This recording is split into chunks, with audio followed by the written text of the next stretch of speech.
Well, calls are mounting in Plettenberg Bay for swift disciplinary action against Bitou Deputy Mayor Nokuzola Kolwapi. A police case has been opened. There was a viral video which we talked about a little bit earlier on the program today, but it depicted her firing a gun into the air during a cultural celebration in the Eastern Cape over the weekend. Kolwapi is denying firing a gun at her son's traditional ceremony. She insists that the object was a toy. Ziniko Mhlaba is following this one and joins us live now from Plettenberg Bay. Ziniko, good morning. I mean, it's interesting, her protestations of innocence, and we did have an expert earlier this morning who said it does resemble a semi-automatic firearm. Of course, it has to be subjected to investigations and testing. So where is that investigation this morning? Do you know?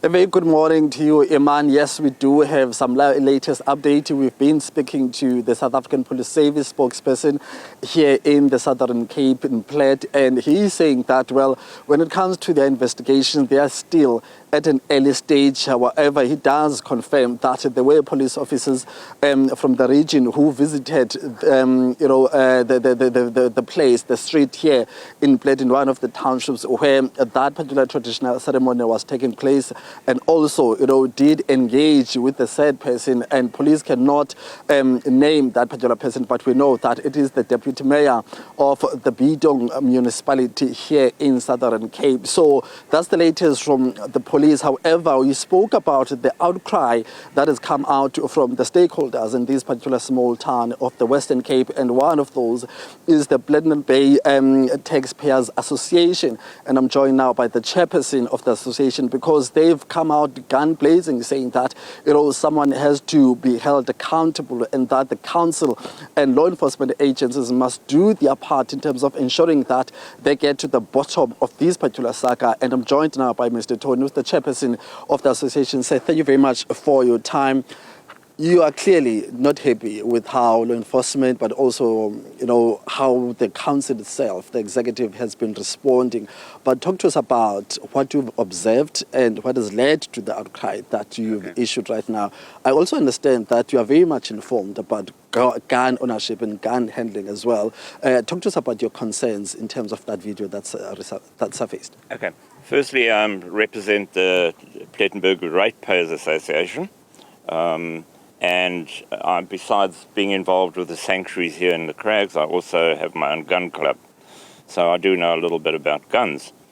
I'd like to say right from the beginning that, what happened in Kwana, for us as the Ratepayers Association, we are not a political organisation. We have no interest in politics.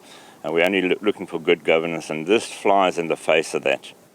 And I think especially if you look at all the videos of the little children in the street looking up to these adults and getting the wrong message, in a country where we have political killings and task forces that just crime everywhere, criminality, and then to be setting an example like this. And then two of our leading councillors who are public figures elected there to serve the community behaving like this is not very good.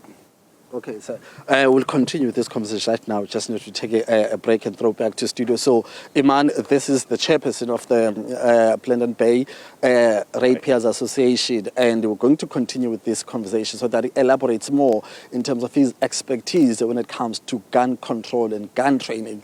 Here's some information that is likely going to share with us. So it's back to you for now, and of course, we'll continue with this conversation with the gentleman.